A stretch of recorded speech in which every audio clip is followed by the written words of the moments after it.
Good morning, everybody.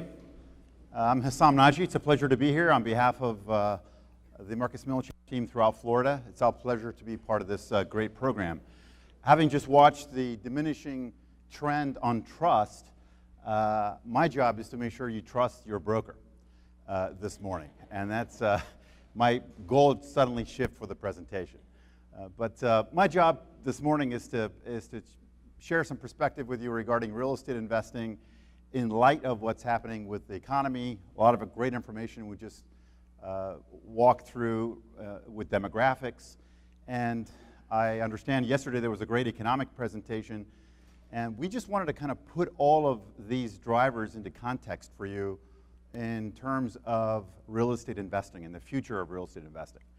So I'll walk you through a bit of a journey of risk and reward, the way that we see it. But first and foremost, with a lot of analysis that went into this, our basic conclusion is that it's time to sell. It's also a great time to buy. And a lot of our brokers are right here. They're prepared to help you do both at the same time. And in many ways, that is absolutely the truth because of the reasons that I'll just talk about here. If you think about the fact that here we are in 2019, and think back to where we were 10 years ago. If you were abducted by aliens 10 years ago and returned to Earth today, and you were trying to get yourself updated on what's happening, this is what you would find. You'd find that in the last 10 years, we've added 25 million people to the population, 10.6 million households, 12.2 million net jobs. The unemployment rate is 100 basis points below where it was. We have 3.2 million more job openings than we had 10 years ago. Job openings, companies seeking workers, is at a record level. That's a very important indicator of where we are. Our GDP has grown by $6.2 trillion. That's twice the size of UK's total economic output. So think about that. In the last 10 years, the US has grown by that much, which isn't something that you would expect people to be aware of. If you were to poll the average American in any city, that would not be their first impression. The inflation rate is 170 basis points below where it was. So we've achieved all this growth with less inflation, in less of an inflationary environment. And that's probably one of the most important aspects of real estate investing, and a question as to what it would look like going forward. And the interest rates, basically the 10-year Treasury, is 140 basis points lower than it was 10 years ago. So when you think back to where we are and get a perspective of where we've come from in the last 10 years, it's pretty remarkable. You couldn't ask for a better combination of drivers for real estate. And we'll talk about the actual industry factors within real estate that usually bring us down and where we are with that.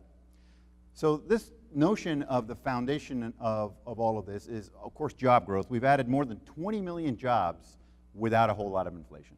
This is the crux of why the Fed has had so much flexibility. And we'll talk about where they are and where they may be headed. The job growth is very dispersed. I mean, some of the metros putting up job numbers are remarkable. Well, I'll start with Orlando, 55,000 jobs in the last 12 months. It's not on this chart, just from the standpoint that it didn't quite make the top 10, which is shown on the left, and the bottom 10 on the right for the time period that 2018 basically covered. But if you look at the top markets like Dallas, Houston, Phoenix, Atlanta, they're creating somewhere between 70 to 117,000 jobs in last year. It's an incredible number of jobs that's being created, and it's diverse. I mean, you have Philadelphia on there, you have DC on there. On the right side of the ledger, the markets that haven't been creating that many jobs simply lack the drivers. But what's amazing is that only one metro actually showed job losses, which was Orange County. And that was a market that had overheated to some degree. So this job creation has been very broad-based, and the entire country has really benefited from the economic recovery. On top of this, we just got this tax reform in late 2017 that is, of course, stimulative to the economy. You've seen corporate investments rise because of it. I'll show that in just a minute. But very importantly, For commercial real estate, if you think about the average commercial real estate investor, mostly private investors that trade in the microcap, sub $10 million marketplace, which is the vast majority of the industry, have now been the beneficiary of numerous tax advantages for commercial real estate. So when you think 10 years ahead, when you think 5 years ahead, are we really thinking about real estate returns on a tax-friendly or tax-adjusted basis? Because when you add that layer, real estate becomes even more compelling as an investment. And there are risks, to be sure, and we'll talk about those risks in a minute. It's not all rosy. I mean, we had the job numbers in February came in extremely low. I think there's some noise in the data because the government shut down and so on. December was a huge month for jobs, and February was weak. I don't think there's a fundamental problem with the economy yet, but there are risks out there. One of the risks is that the economy just can't grow. I mentioned the job openings. Take a look at the number of unemployed people and job openings. As we keep transitioning the economy to more of a knowledge-based, electronic-based, e-commerce-based, intellectual-based jobs, less and less skills are being matched with those jobs. That in and of itself is kind of a natural barrier to the economy and somewhat of a headwind. Of course, for us, it's interest rates. It's all about interest rates, both for the economy and commercial real estate. We have a research department of about 30 people. They have spent weeks modeling the factors that basically drive interest rates. We've had people on a consulting basis working on it. We finally found the most important ingredient for forecasting interest rates. And it turns out to be the height of the Fed governor. Paul Volcker was 6'7". Did anybody know Paul Volcker was that tall? Interest rates are running at about 12%. And I think Janet Yellen at 5 feet. I mean, can we find a Fed governor that's shorter than Janet Yellen? I don't think we can. Of course, Powell is 5'10", and lo and behold, interest rates start to head it up just when Powell took office. We actually had Ben Bernanke as a guest speaker that I had the privilege of doing a fireside chat with him. And without his knowledge, I put this chart up. And he couldn't stop laughing. And what he said was, he said, I have this exact, well, Powell of course, hadn't taken office yet. He said, I have this exact photo of all of us. And I never realized what the trend was. So he changed his forecast. No, I'm just kidding. But, all kidding aside, interest rates, I mean, what a period we've lived through in this high growth but low inflation environment that's allowed interest rates to do what they've done. Plus, don't forget, we're in a global economy now. The savings glut all over the world and the safety of the U.S. political system, as much as we've had some turbulence in the last few years, is still drawing capital from all over the world.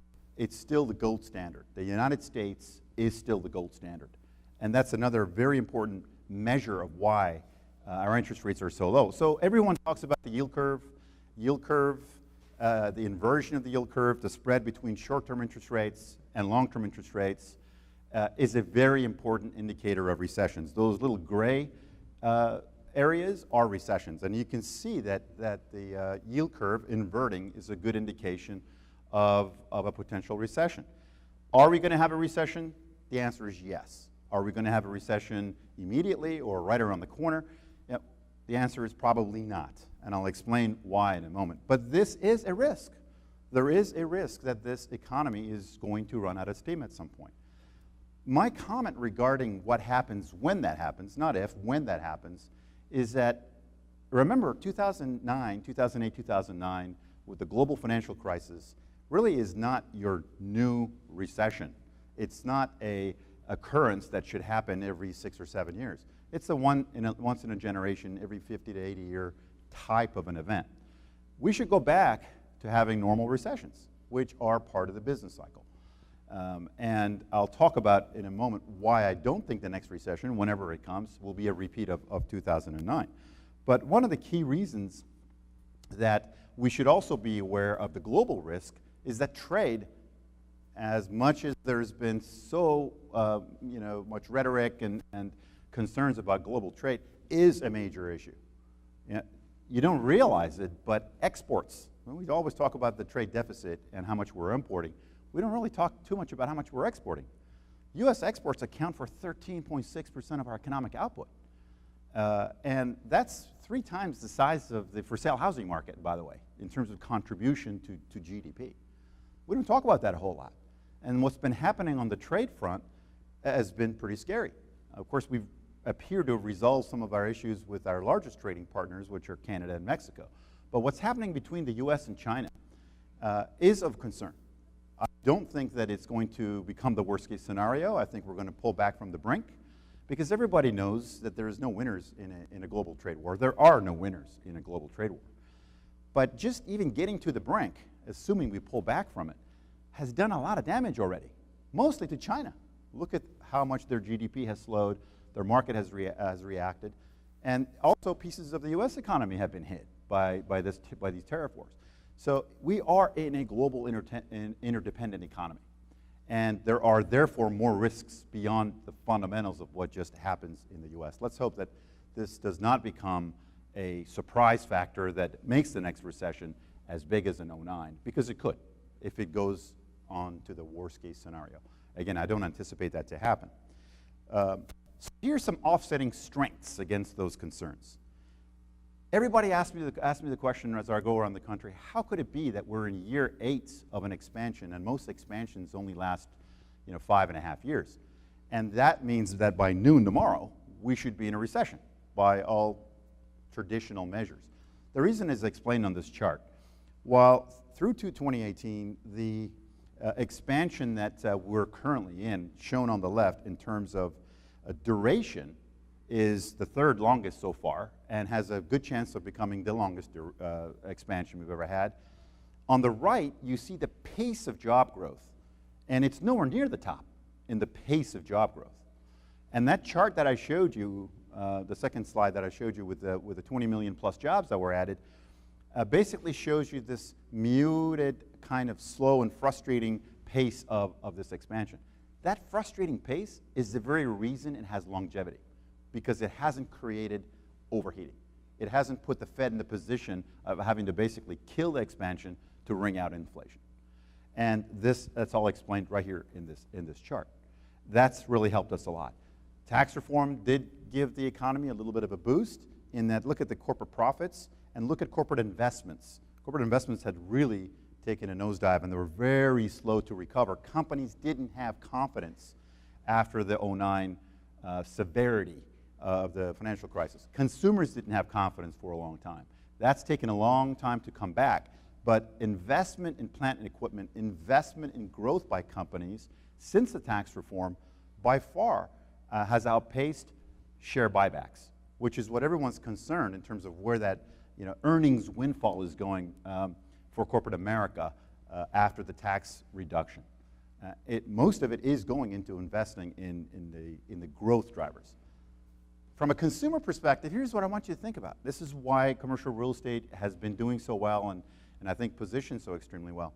From a consumer perspective, today's retail sales, inflation adjusted, is 17% higher than it was at the peak of 2007.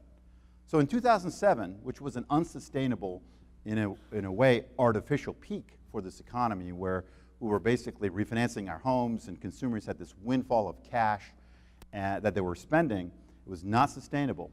Versus today's economy, which has much less speculation in it, those sales were 17% lower than they are today. More of a fundamentals-driven retail sales, and of course, consumption is 70% of our economy. Most people wouldn't realize that. This is where the strength of the consumer really, really shows. And then when you think about interest rates, we went back to 1875. We really wanted to take a comprehensive look. From 1875 to about the early 1970s, interest rates were range-bound between basically 2 to 4%. They never really broke out except for very, very short periods of time. It was really the 70s and the baby boomers and the energy crisis that created this hyperinflation and hyper interest rates. So when interest rates normalize, are they going to normalize to the 6-7% range? Are they going to normalize to somewhere between the 3 to 4% range? Most likely the 3 to 4% range, especially in a lower inflation global economy. So that's a very important piece to remember when you think forward for 5 to 10 years. From a housing perspective, the things that brought the house down last time around, we went into the recession. Take a look at this. The bars are basically supply, and the line is household formation. We're building more housing by far than household formation justified because of all the speculation and the free money and overlending. So we go into this massive recession with 2.6 million units of overbuilt housing. Fast forward through this recovery, construction never recovered back to even normal levels because of all the caution. And you can see the orange, which is multifamily construction, skyrocketed because people didn't want to buy homes. Both societal reasons, some of the demographics you saw earlier, being so driven by the entrance of young people into the economy, they prefer to rent. Even lifestyle renters and older Americans are preferring to rent. So the housing construction never came back to any normalized level, and household formation has exceeded it. Now we have 2 million units of pent-up demand. So when the next recession comes, the house of cards isn't going to be within housing or the banking system. Because remember the QE1, when the Fed had to pump liquidity into the economy, almost all of it went to reserves for banks and shoring the banking system back up. Our banking system is in the best shape it's been. And now we get to zoom into our industry, commercial real estate. Look at our vacancy and occupancies. Occupancies are at a record level. Despite overbuilding in some markets for apartments, as an industry, we're not even close to overbuilding. Vacancies are par 5%. Look at office vacancies coming down. Look at industrial vacancies coming down. Look at even self-storage, which is now starting to build a little bit too much. Every product type has benefited from all the drivers I just shared with you. And the most important part of how we go forward, the future of real estate investing, is that if you agree that the next recession shouldn't be in '09, and the drivers and the causes really aren't there, unless the global trade issue really gets out of hand, which I don't anticipate, we are not, as an industry, over-leveraging or overbuilding to the degree that we have in past cycles. And not only are the external factors, demographics, the economy, interest rates, are favorable to this sector, the internal factors that usually bring us down, overbuilding and over-leveraging, are also absent from the current conditions. So when you look at the price trends, it's incredible. Apartment prices have increased on average 45% since 2006, 2007. And when you think about that, my God, there's got to be a bubble. I answer this question with media all the time. Well, effective rents have also increased by 38%. Put on top of that the low interest rates, yeah, cap rates have certainly compressed, but rent growth has supported this price appreciation. Occupancy improvements, as I just showed, has supported this price appreciation. And for all the capital, all of our clients that we work with and talk to, who've been on the sidelines since 2014 or 15, waiting for the shoe to drop, waiting for the downturn to come, waiting for the 20, 30, 40% price reductions, they're extremely frustrated because the market didn't have the causes of that kind of a pullback or correction. Surely, in the next recession, there will be a pullback. Surely, in the next recession, there will be a price correction, but not to the point of fire sales or bargain basement pricing of commercial real estate. So to me, it's never been about the ability to forecast a recession right on time or timing the market. Every one of our most successful clients that we've grown up with in 48 years of doing business, if you go back and study the most successful private and institutional investors, the answer is not over-leveraging and being prepared to withstand a downturn. Now, if you're a hotel investor, the profile is a little bit different, obviously, than if you're an apartment investor, which has far less risk during a recession than hotels. Shopping centers now are in a whole different world than they were in past cycles. But to me, it's about balance between a business plan, really understanding what asset you want to buy and why, and not over-leveraging that asset, and being prepared to ride it out. And if you look at yield globally, if you look at where money has choice, U.S. commercial real estate, from a current yield perspective, with everything I just shared with you, in a relatively volatile global economy, still looks pretty darn good. Still looks pretty darn good. So another reason why we believe that's so is the spread between interest rates and cap rates. So today we sit at about a 350 basis point spread between the 10-year Treasury yield and cap rates. And it's been as tight as 200 basis points right before the previous correction. And as you go back historically, you can see there's still plenty of spread in the marketplace in terms of the cap rate to interest rate movement.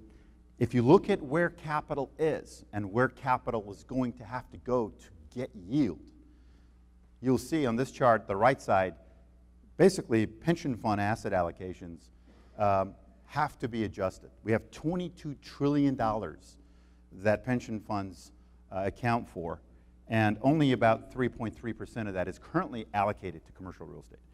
These pension funds, by the way, are managing money for teachers, firemen, policemen. They're managing money for average Americans.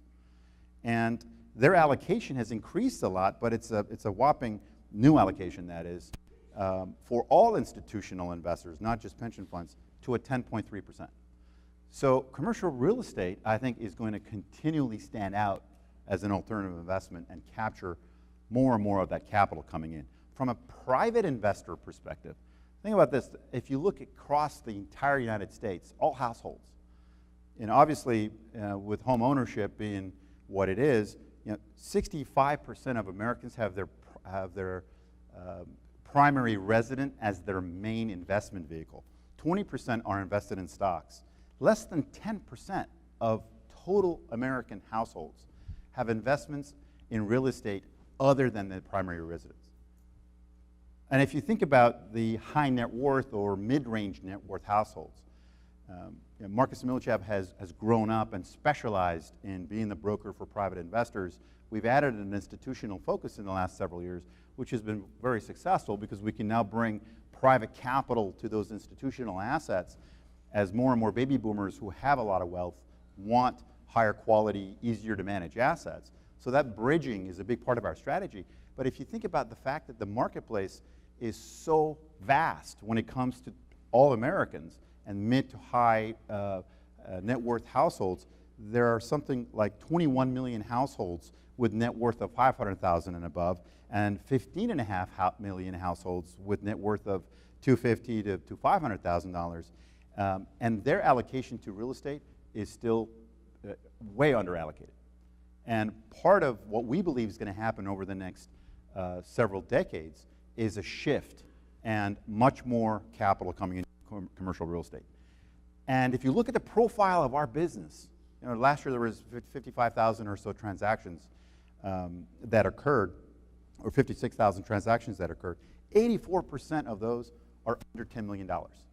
So this notion of the consumer and the mid to high net worth households in America lining up more with commercial real estate is a major trend that we believe is going to bring more capital into our business. So how do we navigate the risk and the opportunity that I've just shared with you? There's a lot happening. You've heard a lot about demographics.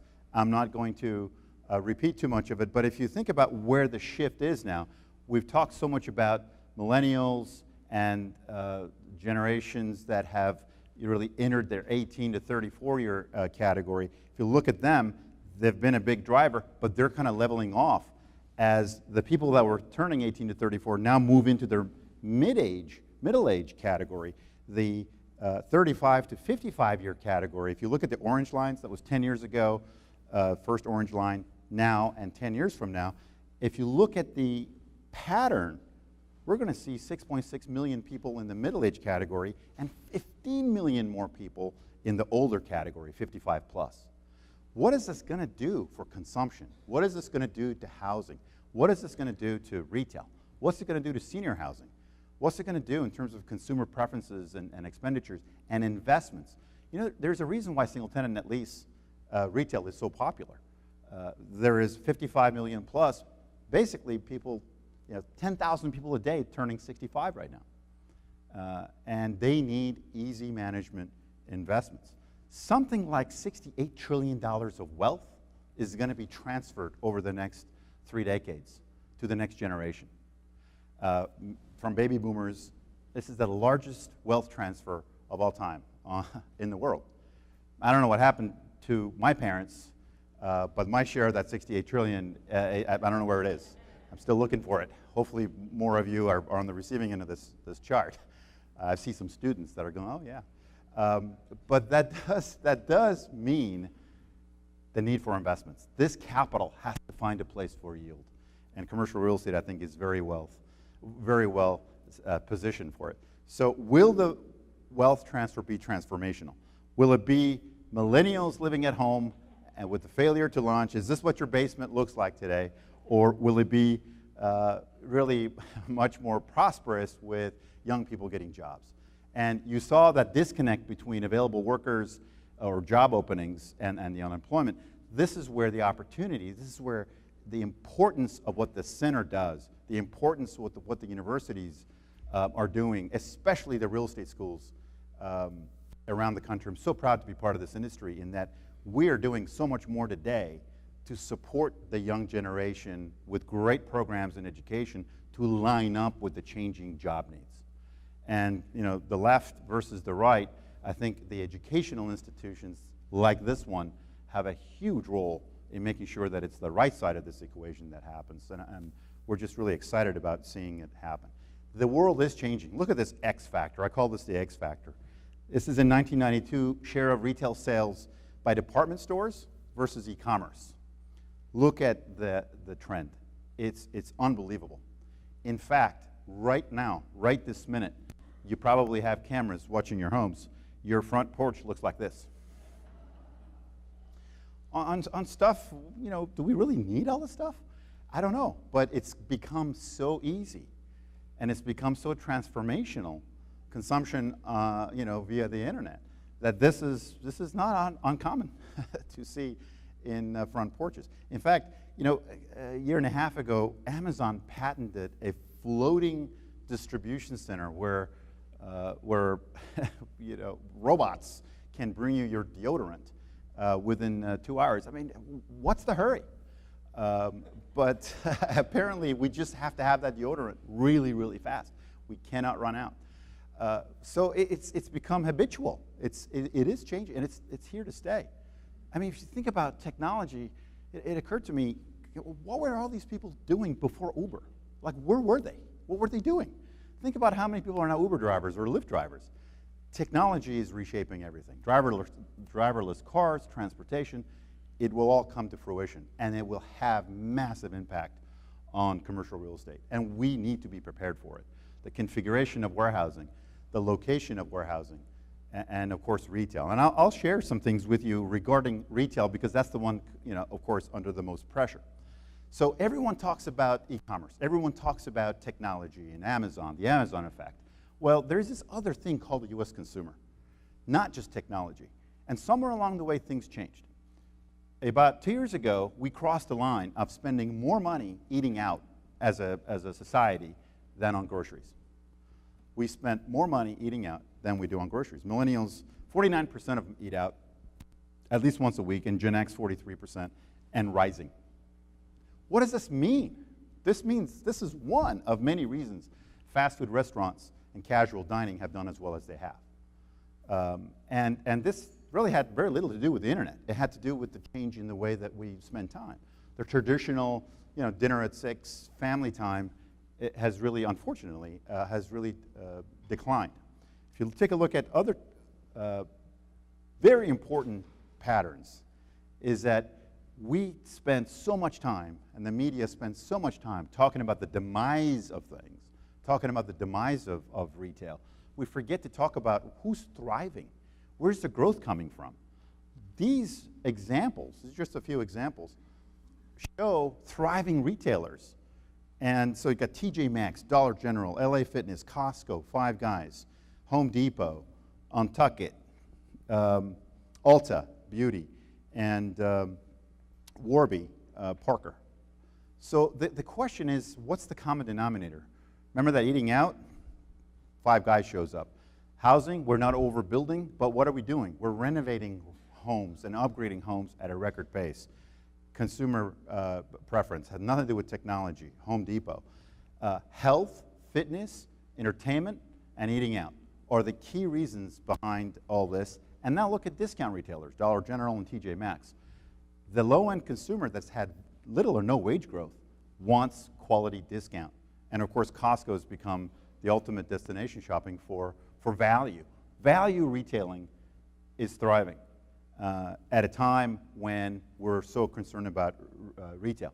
Microsoft, Apple, and Amazon are entering more and more brick and mortar outlets. Why in the hell is Apple so excited and growing stores? It turns out you can still draw traffic, you can still keep traffic and have really good sales per square foot. It turns out that buying a grocery chain is a really good supplement to an online model. They're still trying to solve that last mile delivery issue. And that is one of the reasons why Amazon now recognizes the importance of physical plant. Single tenant net lease retail, if you look at the fact that interest rates, of course, drive single tenant net lease retail so much. Every time interest rates go up, everybody panics. But if you look at what I showed you earlier, the number of 55-year and above Americans is going to grow by 15 million people. And it's not an accident that single tenant net lease transactions are up 60% from 2007, the prior peak. And we're not building as much of it. Again, lack of overbuilding is a major benefit. So where are we in terms of investment flow and market selection? You can see the cap rate spread in primary markets, secondary markets, and tertiary markets. Look at the fact that in the last peak, the market basically didn't really distinguish a whole lot on pricing. There was a 60 basis point gap between the best markets and the tertiary markets. And thank goodness today there's still a spread. And you can see a lot of capital going to secondary and tertiary markets. But we still have a spread left in the marketplace. So our conclusion is that because of all these drivers, the economy certainly will have its ups and downs, but the demographic forces and the additional discipline, both economically, by lenders and banks, and internally within the commercial real estate business, that has kept us from overbuilding, really bode well for where our industry is headed over the next 10 years.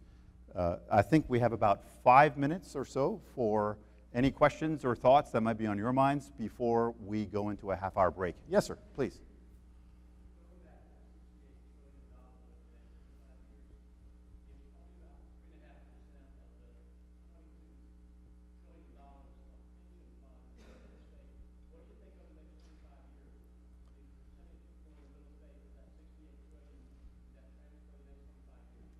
The question is, given the 68 trillion estimated wealth transfer over the next 3 decades, by the way, so over the next 30 years, and the fact that the 22 trillion of currently managed assets by pension funds is so underallocated to commercial real estate, what will it look like 5 or 10 years from now? I think that 3.3% allocation by pension funds should easily rise to somewhere between 5 to 8% in the next 5 to 10 years. In addition to the fact that with the next recession, the stock market obviously will take a significant hit, and that automatically should sort of reallocate the values, because I don't think commercial real estate is going to depreciate in the next downturn as much as it did in 09. So I think that it's fairly safe to say that that allocation should double somewhere in the next 5 to 10 years. That's a great question. Thank you for asking it. Other thoughts, questions? Yes, please.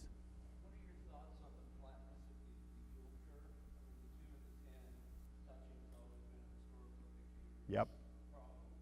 Now we're saying sunshine ahead. Why is it different this cycle? So the question is, how accurate really is the inverted yield curve? I showed you a slide, and is it an indication of why some of the rosy forecasts, may be too optimistic? I do think it's definitely pointing to a slowdown.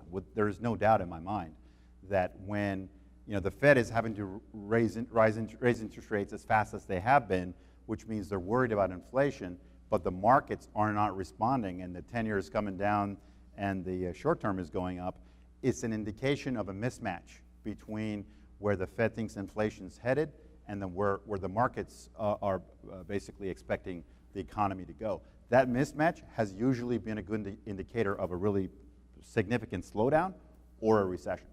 So I do think that we're going to see a slowdown. The fact that Orlando added 50,000 plus jobs last year, I don't think it's sustainable. But if you look 5 years out, do I think Orlando is going to be a top 10 growth market in terms of jobs and population? The answer is absolutely. Do I think Florida as a whole is going to continue to grow at about 2.5 times the national average in terms of population? Absolutely. And more young people actually are now staying in Florida. It's not just retiring population coming in. And with job growth being also at least 30–40% above the national average in terms of the pace of growth over the next 5 to 7 years. But in the short term, this year, next year, everyone wants to know what's going to happen more immediately. I think we're in for a pretty sizable slowdown. Job growth has been averaging around 2.8 million in the last 12 months. I think that could very easily slow down to about 2 million or a little bit less in 2009. And the 55,000 jobs in Orlando could easily slow down to about 25 or 30. But even with that, because we're not overbuilding, because we're not out of whack in overlending, I don't think that's going to be the worst thing, especially because even the pipeline of new construction isn't so scary in most metros. You look at in 2020 and 2021, where apartment construction has been at record levels nationally, we're expecting a 30 to 40% decline in 2020 and even more in 2021. So the market is already reacting to the fact that the cycle is getting a little bit long and there should be more caution in the marketplace. So the yield curve, I think, is an indication of at least a slowdown. And sometime in the next 2 to 3 years, just statistically, the probability of a recession is going to continue to rise. But again, when you hear the word recession, you think '09. You don't think a normal recession where we lose 2 to 3 million jobs, GDP goes down for a couple of quarters, maybe 3 quarters.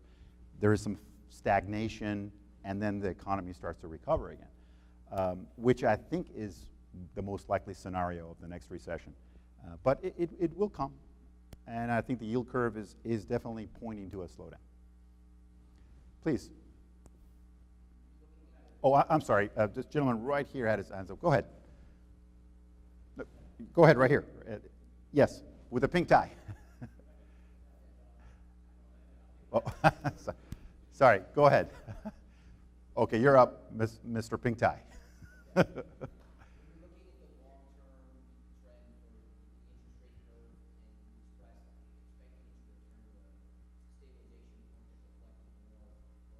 Right.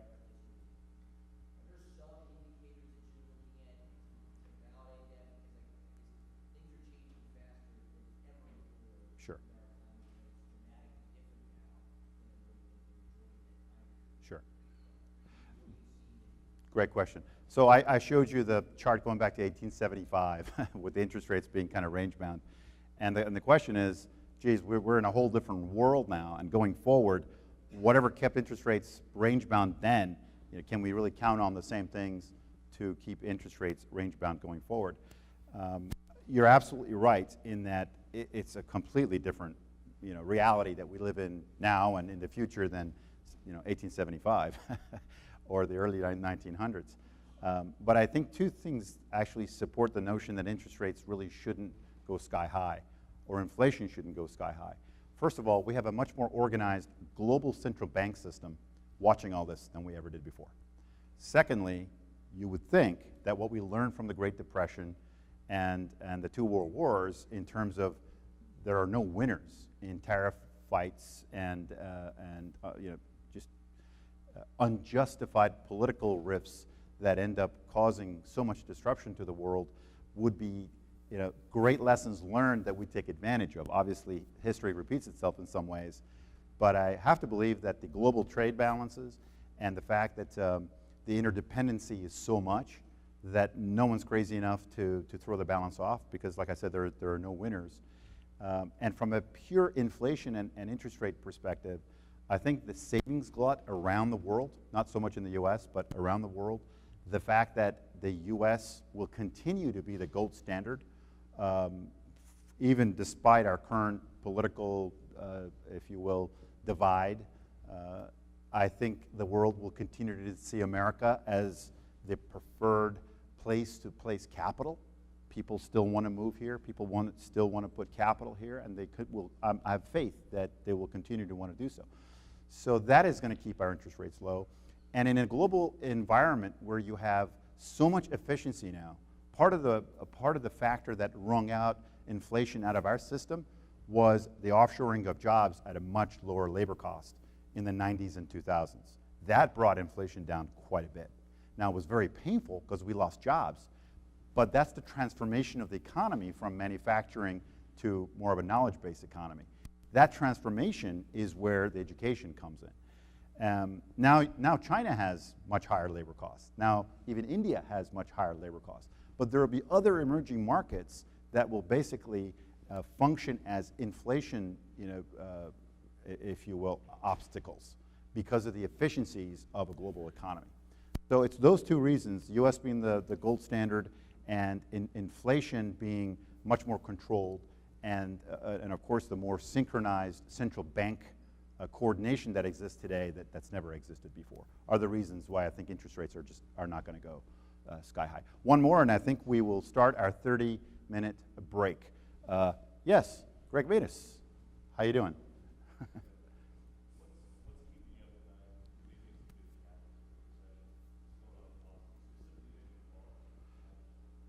Sure. So the question is, what keeps me up at night in terms of a surprise or a factor that might cause a recession? Especially for Florida. I think Florida is in such a better place today than it was at the last peak. We had this massive housing overbuilding. We'd just come off the condo conversion wave, and there was just too much construction up and down the state. That's not really the case anymore. And Florida was very slow to come out of it because of that. It had a lot of lingering issues to solve. Demographics are favorable again. You have every metro creating decent level jobs, including Jacksonville, Fort Lauderdale, Miami. It's not great job growth. Orlando and Tampa have been the outliers in terms of really strong job growth in the last 2 or 3 years. Miami, Fort Lauderdale have been fine, not as strong. And I think the state is just in a much better shape than it was 10 years ago, both from a supply perspective and from an economic perspective. It's a much more diverse economy, too. But at a macro level, these trade wars and really the political divide, it seems we had a great dinner last night. I had the privilege of sitting next to Kelly and really having a great in-depth conversation about a number of things. And just about everybody agrees, no matter what side you're on, it seems that the extremism and the polarization on the political front is at a level that none of us have really seen before. And that's of a great concern. I think global trade, in a big picture, and then more domestically, it seems like we need to find a better way to find that balance and have our disagreements or have our different philosophies, but find a way forward. And we will. I have faith that we will. We've been through many, many things before as a country, and there is no better place to be than the United States of America. And with that, I want to thank you for your time and attention. It was a pleasure to be part of this. I'll turn the program back over. Thank you very much.